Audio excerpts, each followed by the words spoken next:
మీ car కి best ceramic coating premier care Apexer car detailing studio for contact.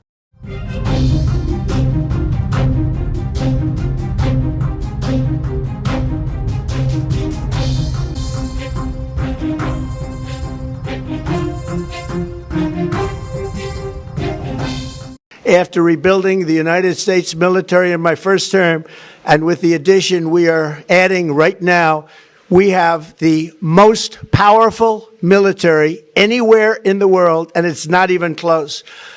I've restored American strength, settled 8 wars in 10 months, destroyed the Iran nuclear threat, and ended the war in Gaza, bringing for the first time in 3,000 years peace to the Middle East, and secured the release of the hostages, both living and dead. సొంత డబ్బా కొట్టుకోవడంలో Donald Trump, America అధ్యక్షుడు Donald Trump గోబెల్స్ని కూడా మించిపోయాడు.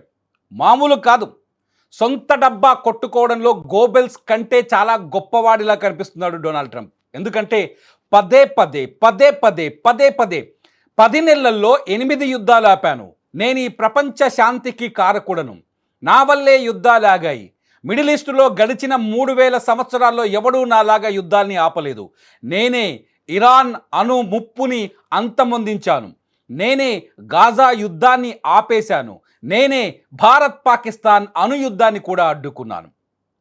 Donald Trump over action, Donald Trump over thinking ప్రపంచానికి ఏహియాన్ని కలిగిస్తోంది. Trump జోకర్లా కనిపిస్తున్నాడు ప్రపంచానికి.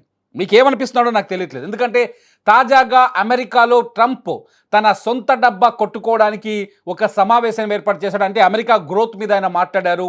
America growth గురించి మాట్లాడుతూ నా వల్లే ఈ ప్రపంచంలో యుద్ధాలు ఆగిపోయాయి, ఆగితే ఆగాయి. ఇండియా చాలాసార్లు చెప్పింది పాకిస్తాన్ భారత్ ఏదైతే ఆపరేషన్ సింధూర్ నిలుపుదల వెనుక, అంటే బ్రేక్ ఇవ్వడం వెనుక, వాయిదా వేయటం వెనుక అమెరికా హస్తం లేదు, అమెరికాతో సంబంధం లేదని. నిజానికి పాకిస్తాన్కి ఇండియాకి మధ్య కేవలం ద్వైపాక్షిక ఒప్పందాలు మాత్రమే ఉంటాయి. 2 దేశాలు మాత్రమే కలిసి కూర్చొని మాట్లాడుకుంటాయి. 2 దేశాల రిక్వెస్ట్ల ఆధారంగానే యుద్ధాలు కానీ పంపకాలు కానీ జరుగుతాయి, ఆగిపోతాయి. కానీ ట్రంప్ చెప్తున్నాడు భారత్ని నేను సుంకాల పేరుతో బెదిరించాను, అందుకనే పాకిస్తాన్తో యుద్ధాన్ని భారత్ నిలుపుదల చేసిందని. భారత్ని నేను బెదిరించడం వల్లే పాకిస్తాన్తో యుద్ధం ఆగిపోయిందని. At the same time Trump ఏం చేస్తాడు, పాకిస్తాన్ ఎవరైతే సైన్యం ఆర్మీ చీఫ్ ఉంటాడో ఆసిఫ్ మునీర్ని పిలుచుకొని వైట్ హౌస్లో భోజనం పెడతాడు, విందిస్తాడు. పాకిస్తాన్ ప్రధానమంత్రిని ప్రపంచంలో ఏ అధ్యక్షుడు, గతంలో అమెరికాలో ఉన్న ఏ అధ్యక్షుడు ఇవ్వనంత గౌరవంగా పాకిస్తాన్ ప్రధానమంత్రిని పిలుచుకొని విందిస్తాడు. ఈ ట్రంప్ ఏం చెప్తున్నాడు, నా వల్లే పీస్ వచ్చింది, నా వల్లే యుద్ధం ఆగిందని. ఎక్కడాగింది మిస్టర్ ట్రంప్? ఒక సామాన్య భారతీయుడిలా ప్రశ్నిస్తున్నాను, ఎక్కడాగింది చెప్పు? పహల్గామ్లో ఉగ్రవాదులు దాడి చేసినప్పుడు, పహల్గామ్లో ఉగ్రవాదులు దాడి చేసి అమాయక పర్యాటకులని కాల్చి చంపినప్పుడు మీ ఉపాధ్యక్షుడు జేడీ వాన్స్ అప్పుడు ఇక్కడే ఉన్నాడు కదా. ఇండియాలోనే తాజ్మహల్ ముందు మీ ఉపాధ్యక్షుడు, మీ జేడీ వాన్స్, మా తెలుగు అల్లుడు, మా గోదావరి జిల్లాల అల్లుడు, తాజ్మహల్ ముందు తన భార్య పిల్లలతో ఫోటోలు తీసుకుంటున్నప్పుడే కదా పహల్గామ్లో ఉగ్రవాదులు తుపాకులతో మా పర్యాటకుల గుండెలపైన పెట్టి గుళ్ళు పేల్చి వాళ్ళ రక్తాన్ని కళ్ళ చూసింది. వాళ్ళ మతం ఏంటి, ఆ కలీమా చదవండి అంటూ బెదిరించి బ్లాక్మెయిల్ చేసి కాల్చి చంపింది. సేమ్ దాడి, అదే దాడి నీ మిత్రదేశం ఆస్ట్రేలియా పైన కూడా జరిగింది కదా 2 రోజుల క్రితం. ఆస్ట్రేలియాలో కూడా అదే జరిగింది కదా. సిడ్నీ బీచ్లో ఎవరైతే యూదులున్నారో వాళ్ళు హనుక్కా వేడుక చేసుకుంటున్న సమయంలో 2 ఉగ్రవాదులు తుపాకీ పట్టుకొని వచ్చి పాకిస్తాన్ ప్రేరేపిత ఉగ్రవాద సంస్థ ద్వారా రిక్రూట్ అయిన, ఐసిస్ కోసం పనిచేస్తున్న, జైషే మహమ్మద్తో సంబంధాలున్న సాజిద్ అనే వ్యక్తి తన కొడుకుని వేసుకొని వచ్చి కాల్చాడు కదా మా టోలీ చౌకీ వాడని తెలుస్తుంది. ఇప్పుడు ఎక్కడ అంతమైంది?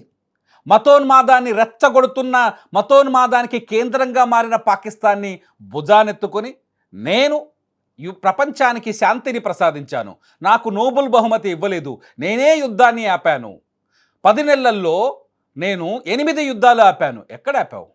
ఇంకా రష్యా ఉక్రెయిన్ కొట్టుకుంటూనే ఉన్నాయి కదా, రష్యా మీద ఒత్తిళ్లు చేస్తూనే ఉన్నావు కదా, రష్యా ఈ ప్రపంచానికి అనుకూలంగా ఉండడాన్ని చూసి ఓర్చుకోలేకపోతున్నావు కదా, రష్యా అధ్యక్షుడు పుతిన్ భారత్కు వస్తే తట్టుకోలేక ఏడ్చావు కదా, భారత ప్రధానమంత్రి నరేంద్ర మోదీ అట్లాగే చైనాలో వీళ్ళంతా కలిసి షాంఘై కోఆపరేటివ్ సమావేశంలో పాల్గొంటే ఏడ్చావు కదా వారం రోజులు.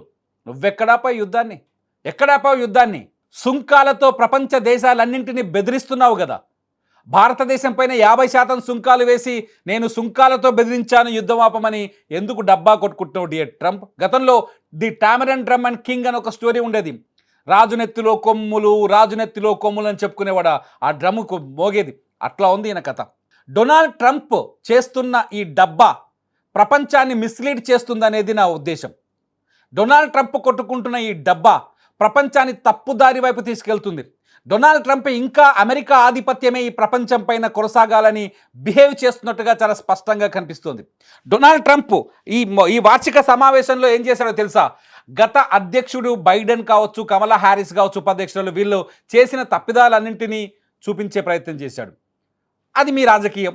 ఆఖరికి ఎవరైతే మీ మాజీ బారక్ ఒబామాకు సంబంధించిన విషయాలు కూడా, ఒబామా పరిపాలనకు సంబంధించిన విషయాలు కూడా, ఒబామాను కూడా నిందితుడిగానే చూపించేశావు. నో ప్రాబ్లం, నువ్వే గొప్పవాడి 2 సార్లు ఉపాధ్యక్షుడు. ఇతర దేశాలపైన నీ కంపును ఎందుకు రుద్దుతున్నావు మిస్టర్ ట్రంప్? ఇదే ఒక సగటు భారతీయుడి ప్రశ్న. ఈ ప్రశ్న మీరు వేస్తున్నారా? నిజంగానే భారత్ పాకిస్తాన్ యుద్ధం నిలుపుదల వెనుక, వాయిదా పడ్డం వెనుక ట్రంప్ హస్తం ఉందని మీరు భావిస్తున్నారా? లేదా ఇప్పటికీ 13 సార్లు ప్రపంచ వేదికలపైన పదే చెప్పుకుంటున్న ట్రంప్ ఒక ఇండియా పాకిస్తాన్ యుద్ధం గురించే 28 సార్లు చెప్పాడు. మళ్ళీ నేను అమెరికాలో మళ్ళీ అదే పని చేశాడు. డొనాల్డ్ ట్రంప్ ప్రవర్తన ప్రపంచం చీదరించుకుంటుందన్న నా భావనతో మీరు ఏకీభవిస్తున్నారా, వ్యతిరేకిస్తున్నారా? మీ అభిప్రాయాన్ని ఈ వీడియో కింద కామెంట్ చేయండి. అప్డేట్స్ కోసం చూస్తూనే ఉండండి సుమన్ టీవీ.